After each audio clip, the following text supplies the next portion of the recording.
ஏன்னா நம்ம எந்த இதுவுமே நமக்கு ஏன்னா எனக்குன்னு ஆயிடுச்சு ஓகே, அவங்க எனக்கு, நான் அவங்களுக்கு.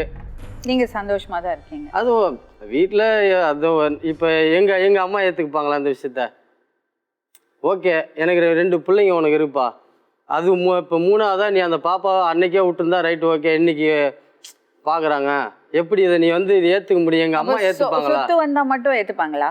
சொத்து இல்லை சார், நான் இன்னைக்கு இந்த மேடத்தை இந்த பாப்பா இன்னைக்கு அமுச்சு விட்டாங்க, நாளைக்கு நான் எதை வச்சு எப்படி? இப்போ எனக்கு 2 குழந்தைங்க இருக்குல்ல, நான் என்னோட இதை பார்க்க முடியுமா, இவங்க எதை பார்க்க முடியுமா? நியாயமான விஷயம் தானே அவர் கேட்கறது.